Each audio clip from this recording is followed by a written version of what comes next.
Hello, ladies and gentlemen. Simon here, and Solo: A Star Wars Story has been released. At least here in the UK, it has. I went to go and see it just literally a couple of hours ago, and I thought I'd give you my thoughts. Now I've had a very, very long day, so if some of the details aren't quite exact, you'll have to forgive me. I've been up since 4 a.m. Drove down to Liverpool for a funeral. Drove all the way back, 500 miles round journey, and then went straight to go see Solo. So this is going to be a spoiler review, so of course, if you haven't seen the film and don't want to be spoiled, I advise you not to watch this until you've seen the film. It's not gonna, there's not huge points that can be spoiled. I think there's a few very key elements of the story that you would prefer not to be spoiled about, because it's great seeing them in the cinema, but it's not to the level of Last Jedi or, finding out that Han Solo dies in The Force Awakens. There's no kind of spoilers on that level, so you don't really have to worry too much about avoiding spoilers. But yeah, if you'd rather not and you haven't seen it, turn back now. So let's just give a general overview firstly before we go into specifics. Did I like the film?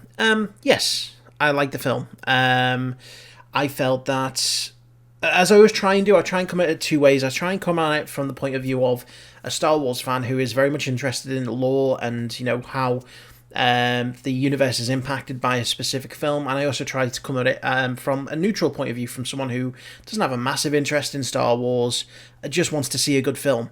I definitely think if you just want to go see a good film, this is definitely an entertaining film. The pacing is good. There's plenty of interesting characters. There's lots of interesting action. And there's not really a moment where you can say you're a little bit bored or you don't really understand what's going on, or there's issues with pacing. It's put together very well. And it's got the right balance of, character development, comedy, action, dialogue. It's pretty well structured. So that's a big plus, first and foremost, because it means that a general audience is going to go look at it. And even if they don't necessarily understand everything that's mentioned, because they definitely won't, they can say, that was actually a good film. From a Star Wars fan's point of view, who is obviously concerned with the larger universe and how it's going to be impacted by this film, again, I enjoyed it. The first thing, obviously, I think it's going to be on most people's minds is how did Aiden perform as Han Solo? And I was actually surprised with the fact that at moments, I found him being very, very Harrison Ford-like, and I almost bought into the fact that, he probably is a young Han Solo, 10 years or so before the events of Episode 4. I think it does help if you go into the film with an attitude of, don't think of it as if he's a young Harrison Ford, think of it as if he is just Han Solo.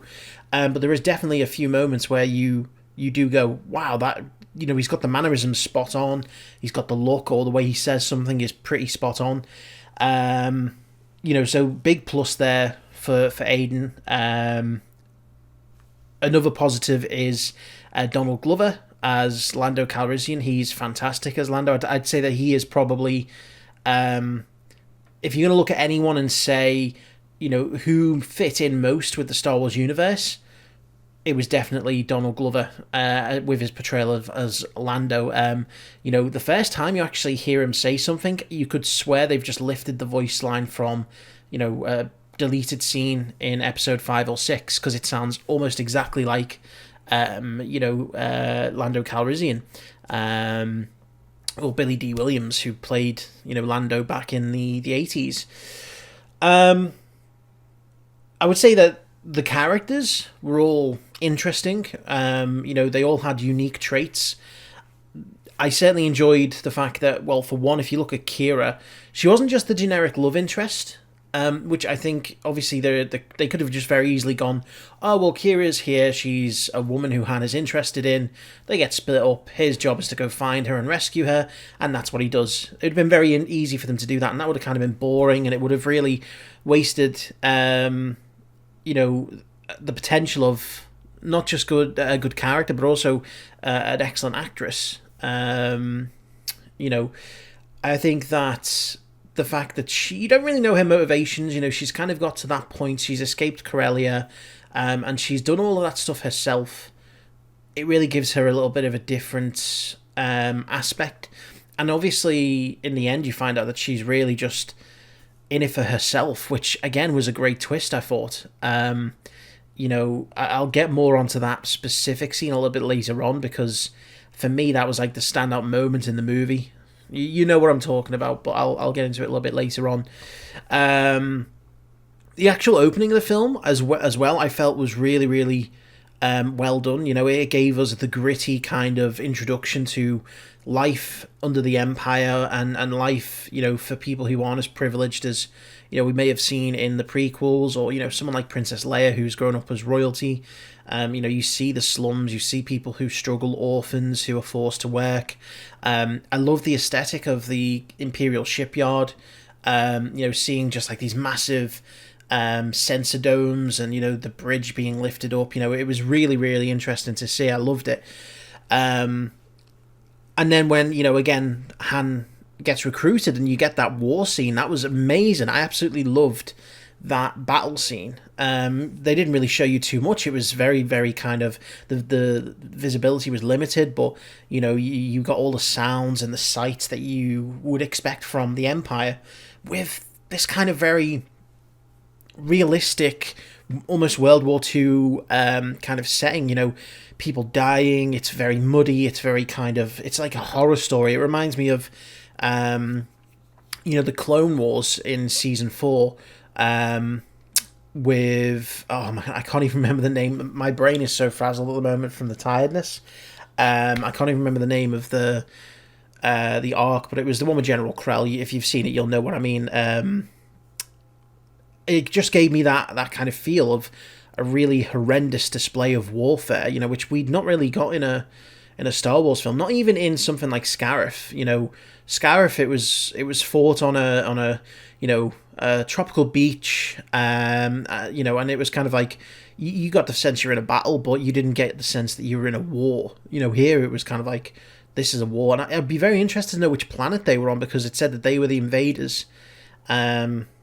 And that's, of course, where you first meet Beckett and his crew, and I liked the way that was introduced. I thought, you know what, if Han wasn't Han, he'd probably end up getting killed by Beckett, because, you know, you see it so much the other way around, where the main character is infiltrating the enemy base, and they're trying to steal something, and you get the hapless soldier who tags along thinking that, you know, their disguise is real, and they end up getting killed. You know, so I liked seeing it from the other perspective. I'll get on to a very quick, not necessarily a negative point, but something I think that wasn't done very well. And it's probably the only thing that I can really nitpick on from the film. And that is the fact that Han at the end of the film doesn't feel like the Han that you get at episode 4. The Han Solo we get in episode 4 is a scoundrel, very selfish, seems like he's out for himself. This Han Solo seems like very hopeful, very selfless, almost, you know, an almost moral character who kind of feels like, you know, he has to do whatever he can to save people. You know, if by the end of the film we'd have seen him, you know, sort of lose maybe Kira, if Kira died, and that set him on the path to becoming that scoundrel, then I think that would have been a really good way of doing it. But for me, I mean, I do get the feeling that this isn't the end of the line for certainly the young Han Solo character. I do feel that everything in this film was done to set up some kind of a sequel film. I don't necessarily think that's going to be a second Solo film, but I think that a young Han Solo is going to be involved in another Star Wars story, which is going to involve several characters from this one. And that's going to continue on maybe his character development and the character development of other characters as well that we saw in this film.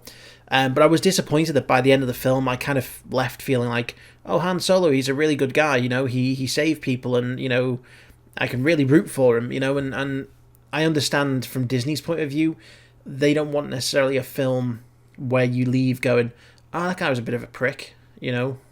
I don't want to go see another film with him in, because it could reflect badly, but at the same time, you've got to be you've got to honour the, you know, what has come before and what we've seen before. And I said that, I think I actually said beforehand, my biggest fears were, one, that Alden Ehrenreich would not fit in as Han Solo at all, which wasn't a problem in the end. And also the second one is that they made Han Solo a hero, rather than the scoundrel, which is kind of what they did. Not to a massive extent, you know, they kind of He was kind of in the early parts of the film in it, to get out of the Empire to go and save Kira. It was a very singular focus.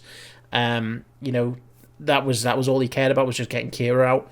But then kind of towards the end of the film, they kind of developed the character to the point where they showed him having, compassion. And I'm not saying that Han Solo can't have compassion, but I'm saying that the amount of compassion that he was showing and the amount of energy he was showing didn't quite match up what we saw in A New Hope. So I can only assume that they're looking at doing things between now and then, through other films to maybe roughen the character up a bit, give him those sharp edges, and make him a bit more selfish and a bit more, I'm out for number one. Certainly there's lots of hints in the film that there are going to be further, films made. At which point, I want to talk about Darth fucking Maul. Or Maul, as he's probably known now. Of all of the people to show up, I was not expecting him. His story has been told and finished through The Phantom Menace, The Clone Wars, and Rebels. Open, middle, end. So I wasn't expecting anything else from him. And all of a sudden, at the end of this film, and as soon as he said the first word, yes, I immediately recognised Sam Witwer's voice. I immediately clicked Crimson Tide. Crimson as in the colour of his, skin, the blood red and the black. He, of course, this would have been based between the end of Clone Wars, and the beginning of Rebels. So, he would have retreated to Dathomir, trying to rebuild, himself after losing Savage Opress and being schooled by Palpatine, and not really being seen again too much after that. And, then he suddenly just shows up on screen, and I'm like, whoa, what is this? What's going on? He says that he's on Dathomir. It was an awesome cameo done really well. Because they didn't give you any, wasn't too much of a hint towards any of that. They did mention a couple of times, oh, well, Dryden Voss does work for someone, and it's called the Crimson Tide, but that was it. And they did very well to keep that stum, Disney. I hadn't heard anything about either Sam Witwer or Ray Parks returning, because Ray Parks is the actor who originally played Maul. He definitely looked different, which, you can expect from someone who was last in the role 20 years ago. So it'll be interesting to see where they go with that character, and I think the next, maybe not necessarily the next film, but within the next 2 or 3 anthology films, we're going to get something revolving around Kira and Maul. And again, I think that's probably going to drag Han into the story. We know that nothing too major can happen with Maul because his story is already ended in Rebels. But it will be very interesting to see where they go with that, and that's why I feel like this film was done to set up characters and to make that ability to go and make those other films. Maybe that's what one of these trilogies is going to be. We've got the Game of Thrones guys who have been given a trilogy. We've got obviously Rian Johnson, who's been given a trilogy.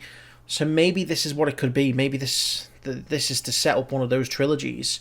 I'm going to see some of those characters carry on. Maybe we'll see more of Enfys Nest, who, by the way, is another character and another group that I really enjoyed. You first think they're just another group of bandits there trying to, steal a living. And then you come to realize later on, oh, actually, you know what? This is just a bunch of people trying to help out and trying to better themselves, after experiencing some really crappy stuff. Obviously, Enfys being so young was a surprise. And she mentioned her mother. I don't know if there was any big connection there. I'm really not sure. They kind of said something about her mother, but I couldn't, for the life of me, I couldn't place her face or her name. She could have just been a completely new character and there was no link there at all, but I'm always looking for some kind of link.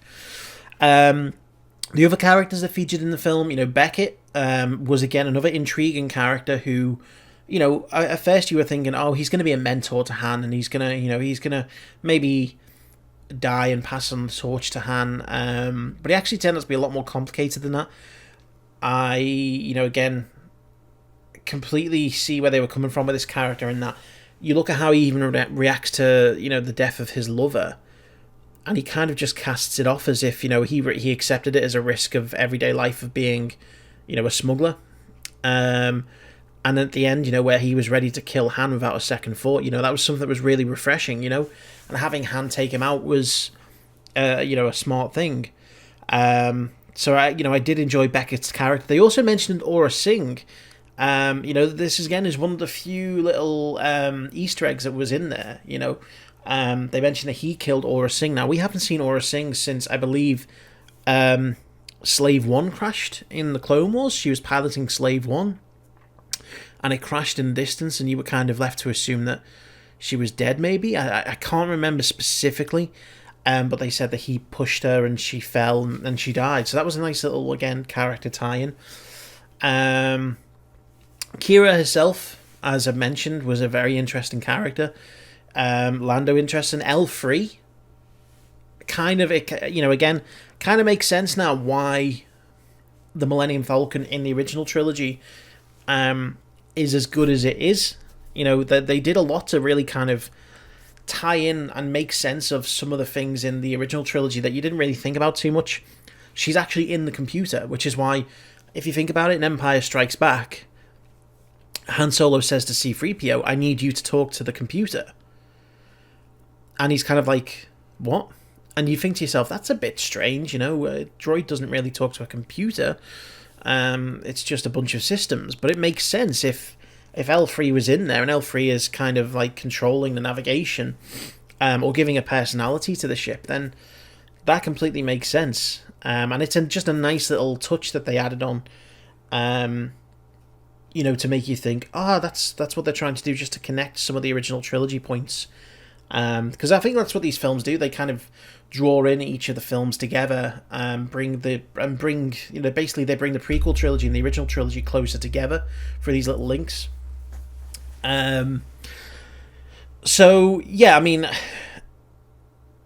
they did very well in some of those aspects, and like I say, the story, I'd say the first hour or so, very well set up, some great action, some great aesthetics. Then we kind of moved on to, again, there was so much to happen in this film, it's kind of hard to keep track of. It didn't stay in one place too much, it was kind of like constantly on the move. But I think it was very, very enjoyable. I do still have that issue with the way that they had Han at the end, and the character there. And I think that we do need more development of that character to kind of bring him in line with how he is in episode 4. So either I expect a sequel to this, which I think is less likely, or I expect the character to come back in a different film along with some other characters, carry on building up the character, carry on building up his arc, and then it eventually kind of all ties into the original trilogy there. It was kind of refreshing having a story that didn't heavily focus on the Empire or the Rebellion. That's kind of like the first time we've had that. People said that Rogue One was refreshing because there was no Jedi and no Sith, no lightsabers, other than that end scene. But I think this was really refreshing to look at the Star Wars universe and it not involve, specifically the Empire as the main focus and the Rebellion as the main focus, And it brought in other characters, the Pike Syndicate, which we'd never really seen before. That was great to see on screen. And we actually got to see some of the races from the original trilogy. I think one of the biggest criticisms of Disney so far is that they've been very shy on showing you races that were in the original trilogy. But we saw a Rodian, we saw a Twi'lek. There was lots of hints back to that original trilogy. It was weird enough that it felt like Star Wars, and then it was also kind of like the story was well driven and just kept you entertained. So overall, in my opinion, yeah, it's a good film. I don't think I don't think it's one of those films I'd go and see multiple times. It is what it is. But I think it's definitely, if you haven't seen it, I would recommend to go watch it. It definitely has not ruined the Han Solo character for me. I think it would have had to be really bad to really put a bad dent on the Han Solo character. But I think the gamble that they've taken, it's paid off. But again, going forward, I think I'd like to see them stick to doing other things. But yeah, it was a good film. Good film. I enjoyed it. Left the cinema thinking that was pretty enjoyable. So yeah, I'm getting very tired and I'm just babbling on now. But I hope you guys enjoyed it. Let me know what you thought of the film in the comments below. Were there any points that you didn't particularly like, or anything that you did like that I didn't mention? You know, where do you think they're going with these films and the characters that were introduced and the arcs that they've introduced here? So let me know in the comments. Thanks for watching, and I'll see you around.